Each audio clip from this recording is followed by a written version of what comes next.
আসসালামু আলাইকুম। সবাই কেমন আছেন? আশা করি সবাই ভালো আছেন। আমাদের যে নিয়মিত আয়োজন শিক্ষক নিবন্ধন প্রিলির গণিত অংশের ব্যাখ্যা সহ সমাধান, আজ সেই নিয়মিত আয়োজনের ধারাবাহিকভাবে আজকে আমরা আলোচনা করব 11তম শিক্ষক নিবন্ধন প্রিলির গণিত অংশের ব্যাখ্যা সহ সমাধান। আমরা আলোচনা দীর্ঘায়িত না করে মূল আলোচনা শুরু করব। আপনারা কে কোথা থেকে লাইভে যুক্ত আসেন অবশ্যই জানাবেন। কে কোথা থেকে লাইভটি দেখছেন অবশ্যই সে সম্পর্কে আপনারা জানাবেন এবং আপনাদের মতামত অবশ্যই আপনারা কমেন্ট করে জানাবেন।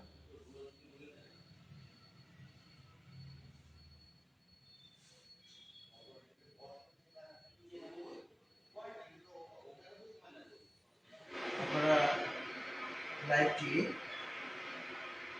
শেয়ার দিবেন।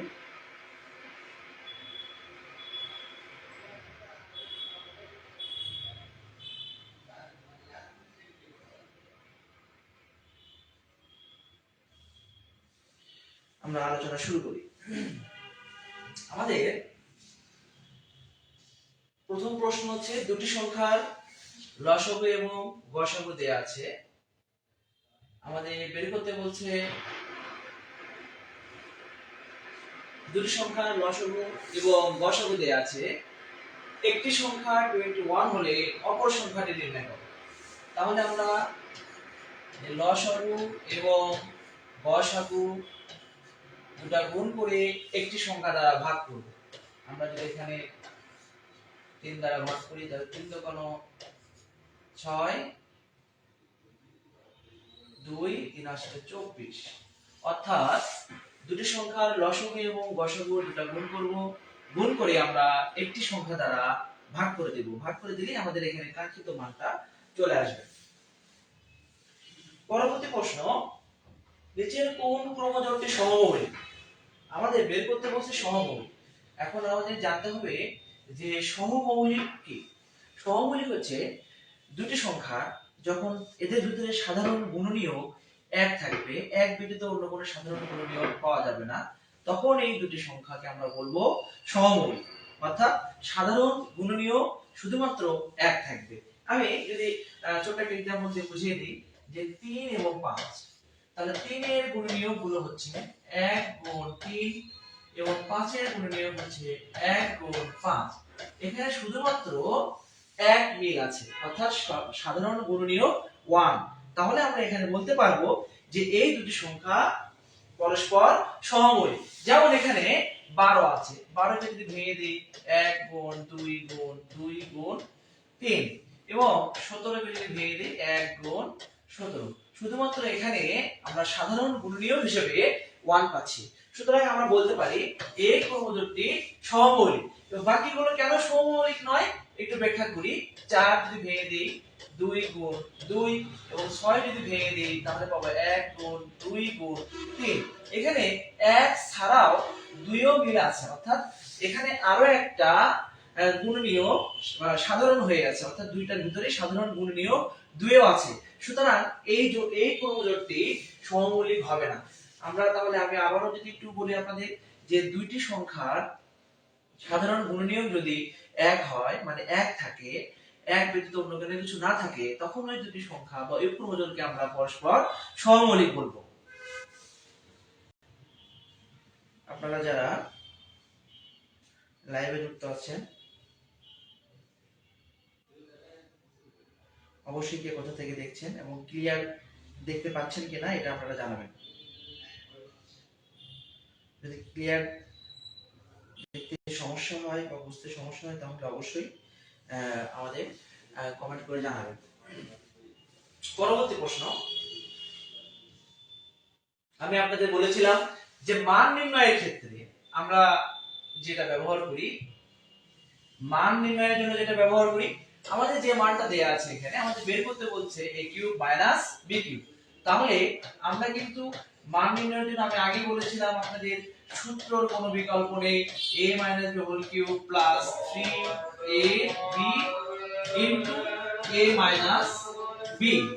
আমরা যদি এখানে মান ব্যবহার করি, এটার মান 1, এখানে 3, এটার মান 1, আমরা এখানে মানটা ব্যবহার করলাম 4। একটু বিরতি নেই, আজান হচ্ছে।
পরবর্তী প্রশ্ন আপনারা খেয়াল করুন যে নিচের কোনটি বৃত্তের সমীকরণ।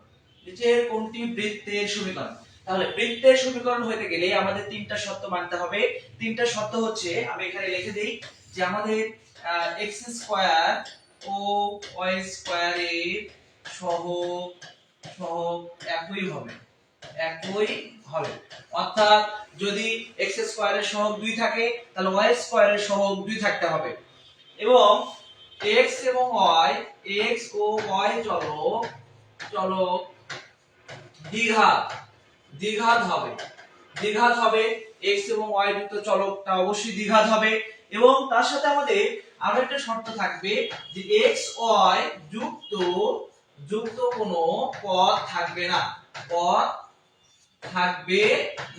তাহলে এখান থেকে আমরা দেখতে পাচ্ছি যে আমাদের x স্কয়ার এবং y স্কয়ার মানে x এবং y দ্বিঘাত, অর্থাৎ এখানে ক নাম্বার এবং ঘ নাম্বার দুইটা x এবং y দ্বিঘাত।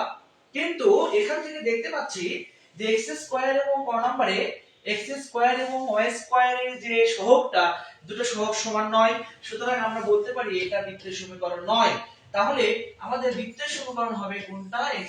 ঘ number x square plus y square equal 5। অর্থাৎ বৃত্তের সমীকরণ হতে গেলে অবশ্যই x স্কয়ার এবং y স্কয়ারের সহগটা পরস্পর সমান হবে। তাহলে যদি এরকম কোন সমীকরণ থাকতো 2x square plus 2y square equal 10, তাহলে এই সমীকরণটাকে আমরা বৃত্তের সমীকরণ বলবো। অর্থাৎ বৃত্তের সমীকরণ হতে গেলে অবশ্যই x স্কয়ার এবং y স্কয়ারের যে সহগটা থাকবে সেই সহগটা অবশ্যই পরস্পর সমান হবে। এটা আমরা খেয়াল রাখবো। পরবর্তী প্রশ্ন, আমরা নিয়মিত বলে আসছি যে আমাদের জন্য সূচক এবং লগারিদম কতটা গুরুত্বপূর্ণ। প্রত্যেকটা পরীক্ষার প্রশ্নতে আমরা খেয়াল করি যে আমরা এখন পর্যন্ত যতগুলো প্রশ্ন সলভ করেছি প্রত্যেকটা প্রশ্নের সূচক এবং লগারিদম থেকে প্রশ্ন আছে, মানে থাকবে। এটা শুধু এনটিআরসি এর পরীক্ষা না, ইন্টার্নশিপ ব্যতীত আরো যে পরীক্ষাগুলো আছে সকল পরীক্ষায় সূচক ও লগারিদম থেকে অন্তত একটি মানে মিনিমাম আমরা একটি প্রশ্ন পাবো এবং সর্বোচ্চ 2টি 3টিও পেতে পারি। তাহলে আমাদের যে লগারিদমের যে বেসিক ছিল log a to the power x equal to c, এখান থেকে আমরা লিখতে পারতাম যে a to the power c equal to x, অর্থাৎ এই লগারিদমের ডেফিনেশন যে বেসিকটা এখান থেকে আমাদের এই মানটা আমাদের নির্ণয় করতে হবে log x to the power 324, এখানে 4 আমরা এখান থেকে লিখতে পারি x to the power 4 equal to 324। এখন আমাদের আমরা জানি সূচকের ক্ষেত্রে আমরা জানি a to the power m এবং a to the power n, অর্থাৎ তাহলে এই ক্ষেত্রে আমরা লিখতে পারি যদি বেসগুলো যদি সমান হয় তাহলে আমরা লিখতে পারি m সমান n। আবার যদি আমরা জানি যে a to the power m, আবার এখানে যদি আমরা লিখি যে b to the power m, আবার যখন পাওয়ার গুলো সমান হবে তখন আমরা বলতে পারি a সমান b। তাহলে এখানে বেস মিলানোর কোনো অপশন নেই, কারণ হচ্ছে এখানে বেসটা x, এখানে বেস x নেই, x 324 কে কখনো x এর মাধ্যমে প্রকাশ করা যাচ্ছে না, সুতরাং এখানে আমাদের পাওয়ারটা মিলাইতে হবে। অর্থাৎ এখানে পাওয়ারটা আছে 4, আমাদের এখানে এমন একটা মান দিতে হবে যে মানটার পাওয়ার 4 করলে 324 হবে। এখন এটা আমরা কিভাবে বের করব? এটা বের করার জন্য প্রথমে এই 324 এর আমরা গুণনীয়কগুলো বের করে নিই। আমরা গুণনীয়কগুলো বের করে নিলাম, আবার এখানে 3 দ্বারা ভাগ করব, আবার এখানে 3 দ্বারা ভাগ করব, আবার 3 দ্বারা ভাগ করব। তাহলে আমরা এখান থেকে খেয়াল করি 2 আছে 2 বার এবং 3 আছে 4 বার, অর্থাৎ এটাকে যদি আমরা লিখি যে √2 তার পাওয়ার যদি 4 লিখি এবং 3 পাওয়ার যদি 4 লিখি তাহলে কোনো সমস্যা নেই। অর্থাৎ আমরা যখন 2 এর পাওয়ার এখানে লিখলাম হচ্ছে স্কয়ার, √2 এর পাওয়ার লিখলাম 4, অর্থাৎ রুট অর্থ হচ্ছে টু দি পাওয়ার, অর্থাৎ পাওয়ারটা হবে হাফ। তাহলে হাফ দ্বারা যখন আমরা 4 কে কেটে দিব, যখন আমরা এই যে 2 এর মাথার উপর হাফ ইনটু 4 যখন আমরা কেটে দিব তখন কিন্তু আমরা পুনরায় কিন্তু 2 স্কয়ার আসবে, এই জিনিসটা মাথায় রাখবো। আর এটাকে যখন আমরা টোটালি লিখবো 3√2 টু দি পাওয়ার 4 তাহলে আর কোনো সমস্যা নেই। অর্থাৎ আমরা এখান থেকে লিখতে পারি x টু দি পাওয়ার 4, এখানে 3√2 তার পাওয়ার 4, অর্থাৎ আমরা বলবো x ইকুয়াল টু 3√2, অর্থাৎ x এর মান আসছে 3√2। আপনারা আমাদের সাথে যারা লাইভে যুক্ত আছেন সবাইকে অশেষ ধন্যবাদ। আপনারা কে কোথা থেকে দেখছেন সবাইকে ধন্যবাদ এবং সবাই জানাবেন। আপনাদেরকে একটা বিশেষ আপনারা যারা এমটিএস প্রশ্নগুলো কোথায় পাবেন কিভাবে পাবেন ভাবছেন তাদেরকে বলবো যে আমাদের বইয়ে ষষ্ঠতম শিক্ষক নিবন্ধন থেকে 18তম শিক্ষক নিবন্ধন প্রিলি স্কুল পর্যায়ে 2 এবং কলেজ পর্যায়ে সকল প্রশ্ন ব্যাখ্যা সহ সমাধান করা আছে এবং শুধু তাই নয় এখানে বিসিএস এর প্রশ্ন দেয়া আছে এবং প্রিলিমিনারি প্রশ্নগুলো দেয়া আছে। আপনারা চাইলে আমাদের এই বইটি আপনারা সবাই নিতে পারেন এবং এখানে আমি আশা করি যে এই বইটি পড়লে আপনারা সবাই ভালো একটা মার্কস কম পাবেন ইনশাআল্লাহ। আমরা পরবর্তী প্রশ্ন আলোচনা করি।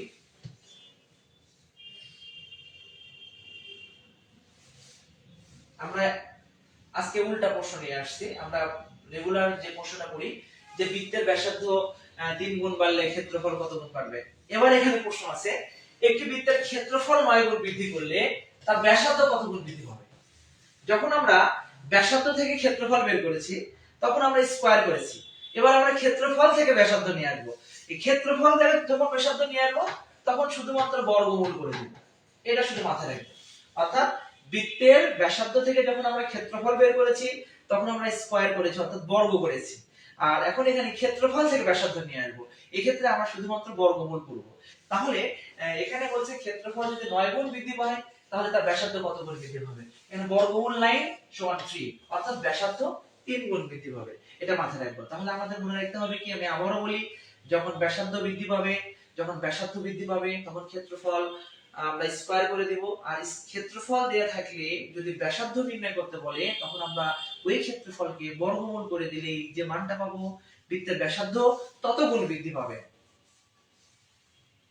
মানে পরবর্তী প্রশ্ন নিয়ে একটু কাজ করি।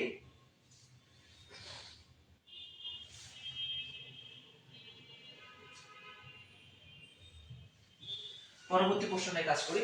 কোন সমকোণী ত্রিভুজের সূক্ষ্ম কোণদ্বয়ের পার্থক্য BGT হলে ক্ষুদ্রতম কোণ নির্ণয় করতে বলছে। তাহলে আমরা জানি একটি সমকোণী ত্রিভুজের একটি কোণ 90 ডিগ্রি এবং বাকি দুইটা কোণের যোগফল হবে 90 ডিগ্রি। এখন এখানে এই কোণটাকে আমরা ধরে নিলাম x, এই কোণটাকে ধরে নিলাম y। আমরা জানি ত্রিভুজের তিনটি কোণের পরিমাণ 180 ডিগ্রি। তাহলে এখান থেকে আমরা অবশ্যই বলতে পারি x, এখান থেকে আমরা তাহলে অবশ্যই বলতে পারি x plus y equal to 90 degree. এটা এক নম্বর সমীকরণ ব্যবহার করলাম। এখানে আমরা x কোণটাকে y এর সাথে বড় ব্যবহার করলাম। যেহেতু এখানে পার্থক্য দেয়া আছে, আমরা জানি পার্থক্যের সময় অবশ্যই বৃহত্তর মান থেকে ক্ষুদ্রতর মানটা বিয়োগ করতে হয়।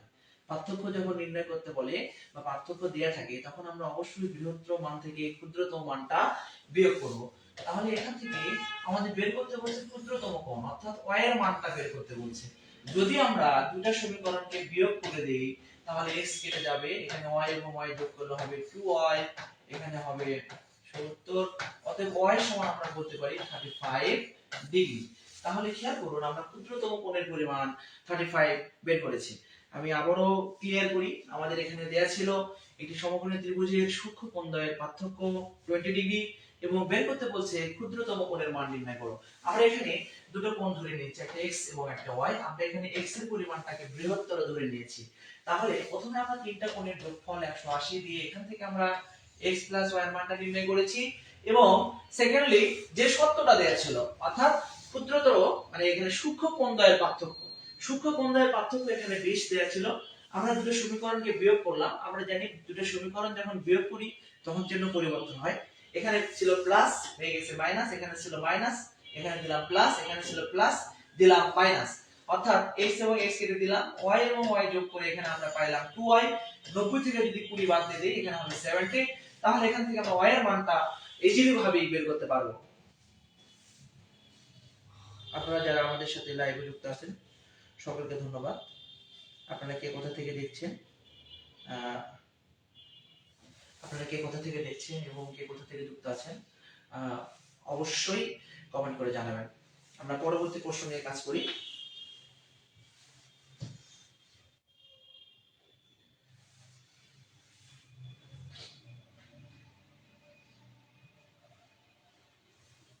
আচ্ছা, এখানে বলছে 10 টাকায় এক হালি লেবু কিনে, 10 টাকায় এক হালি লেবু কিনেছে এবং 60 টাকায় কত হালি লেবু বিক্রয় করলে 20% লাভ হবে। তাহলে এখানে 10 টাকার আমাদের ক্রয় করছে, কত পার্সেন্ট লাভ হচ্ছে? 20% লাভ। কত টাকা বিক্রি করলে? 60 টাকা বিক্রি করলে। তাহলে আমরা এখান থেকে আমরা যদি লিখি 20% লাভে বিক্রয় মূল্য, তাহলে এখান থেকে হবে 10 টাকা, 10 প্লাস 10 এর 20%।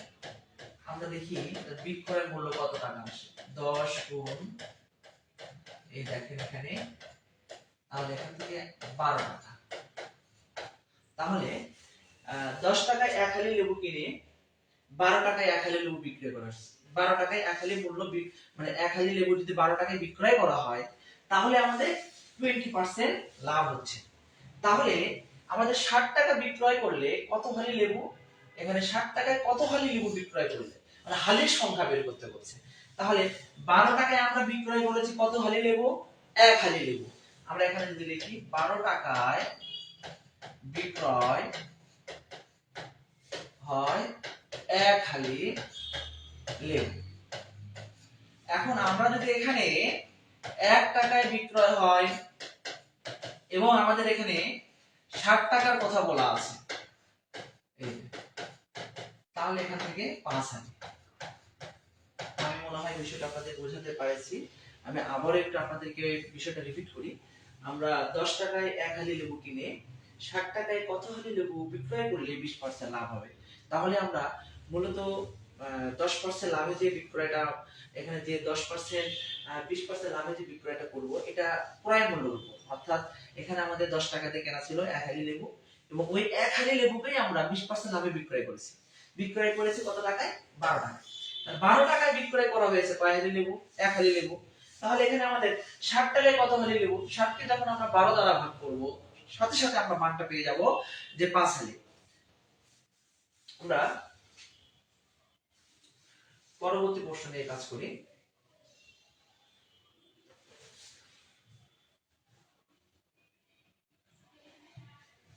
আপনাদের দুইটা 30 ঘটিকার সময় ঘড়িতে ঘন্টা ও মিনিটের কাঁটার পরস্পর কত ডিগ্রি কোণ উৎপন্ন করে? তাহলে ঘড়ির কাঁটার যে অঙ্কগুলো আসবে এই অঙ্কগুলো করার জন্য আমি আপনাদের সহজ সূত্র বলে দিই। 11 minute minus 60 hour divided by 2 একটা মডুলাস ব্যবহার করবেন। তাহলে 11 মিনিট, মিনিট বলতে এখানে আমাদের দুইটা 30, তাহলে 30 মিনিট 60 আওয়ার 2 ডিভাইডেড বাই 2, তাহলে এখানে মাইনাস 120 ডিভাইডেড বাই 2, তাহলে এখান থেকে আমরা পাবো হচ্ছে 0 1 2, তাহলে এখান থেকে আমরা পাবো হচ্ছে 105 ডিগ্রি।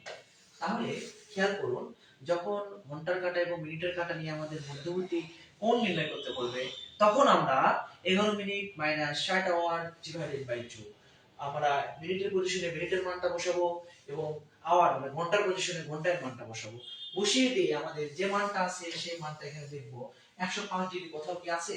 নেই। তাহলে আমাদের এই প্রশ্নের কোনো উত্তর নেই। উত্তর হবে 105 ডিগ্রি, কিন্তু চারটা অপশনের ভিতরে কোনো উত্তরে 105 ডিগ্রি দেয়া নেই।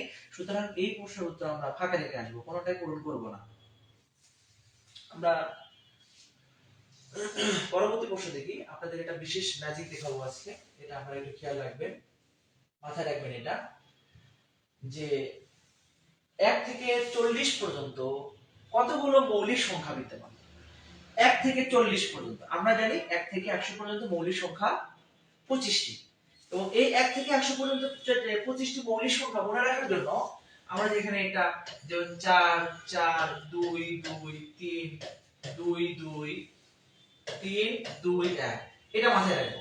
অর্থাৎ এখানে খেয়াল করুন যে 1 থেকে 10 পর্যন্ত মৌলিক সংখ্যা 4টি, 11 থেকে 20 পর্যন্ত 4টি, 21 থেকে 30 পর্যন্ত 2টি, 31 থেকে 40 পর্যন্ত 2টি, 31 থেকে 50 পর্যন্ত 3টি, তারপর 51 থেকে 60 পর্যন্ত 2টি, 61 থেকে 70 পর্যন্ত 2টি, এবং 71 থেকে 80 পর্যন্ত 3টি, এবং 91 থেকে 90 পর্যন্ত 2টি, 91 থেকে 100 পর্যন্ত 1টি। অর্থাৎ আপনারা যদি এই লাইনটা মনে রাখতে পারেন তাহলে কিন্তু আপনারা বলতে পারবেন যে 1 থেকে 40 পর্যন্ত মৌলিক সংখ্যা কয়টি, আবার যদি বলে 40 থেকে 70 পর্যন্ত মৌলিক সংখ্যা কয়টি, আপনারা কিন্তু ইজিলি ভাবে বের করতে পারবেন। তাহলে 1 থেকে 40 পর্যন্ত মৌলিক সংখ্যা যে আমাদের মানগুলো হবে, খেয়াল করুন 4 4 2 2, তাহলে এই কয়টা যোগ করে দিলে আমাদের 1 থেকে 40 পর্যন্ত মৌলিক সংখ্যাগুলো নির্ণয় হয়ে যাবে।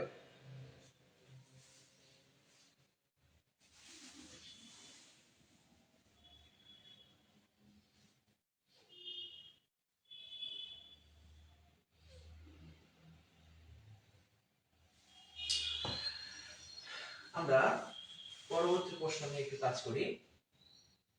এক ব্যক্তির মাসিক আয় ও ব্যয় অনুপাত দেয়া আছে, মাসিক আয়ের অনুপাত দেয়া আছে এবং ব্যয়ের অনুপাত দেয়া আছে। তার মাসিক সঞ্চয় এত টাকা, তিনি কত টাকা আয় করেন? তাহলে আয় থেকে ব্যয়ের পরিমাণ যখন বাদ দেওয়া হয় তাহলে যে টাকাটা থাকে সেই টাকাটাকে আমরা সঞ্চয় করি। এটা আমরা প্রত্যেকেই জানি যে যে পরিমাণ টাকা আয় করি আর যে পরিমাণ টাকা ব্যয় করি, তাহলে আয় থেকে ব্যয়ের পরিমাণ যখন আমরা বাদ দেই তখন যে টাকাটা থাকে সেই টাকাটাকে বলি আমরা সঞ্চয়। তাহলে এখন এখানে যেহেতু অনুপাত দেয়া আছে, আমরা যদি ধরে নিই যে আয়ের পরিমাণ ধরে নিলাম 5x এবং ব্যয়ের পরিমাণ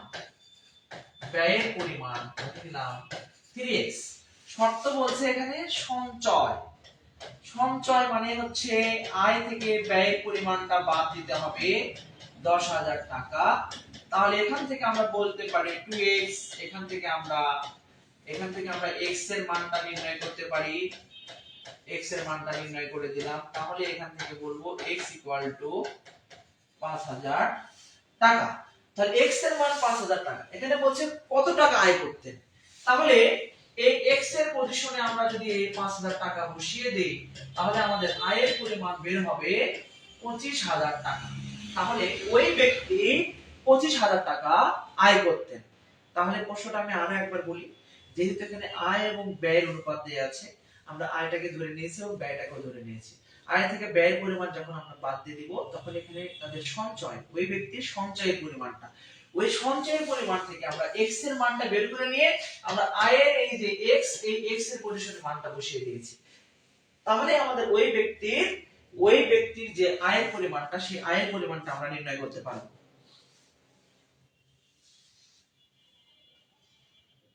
একটি বর্গের পণ্যের দৈর্ঘ্য দেয়া আছে, ওই বর্গের ক্ষেত্রফল নির্ণয় করতে বলছে। তাহলে আমরা জানি যে একটি বর্গের পণ্যের দৈর্ঘ্যকে আমরা প্রকাশ করি √2 ইনটু বাহু, বাহুটাকে এ দ্বারা প্রকাশ করলাম 6, তাহলে a = 6 ডিভাইডেড বাই √2, তাহলে এটা বাহুর পরিমাণ। এবং আমরা এটাও জানি ক্ষেত্রফল সমান বাহু স্কয়ার 6 বাই √2 স্কয়ার, তাহলে এখানে হবে 36, হরে হবে 2, তাহলে এখান থেকে পাবো হচ্ছে 18, তাহলে 18 বর্গ সেন্টিমিটার বা স্কয়ার সেন্টিমিটার। তাহলে বর্গের পণ্যের দৈর্ঘ্য দেয়া ছিল, সেখান থেকে আমরা বর্গের বাহুর দৈর্ঘ্য নির্ণয় করেছি এবং আমরা জানি বর্গের ক্ষেত্রফল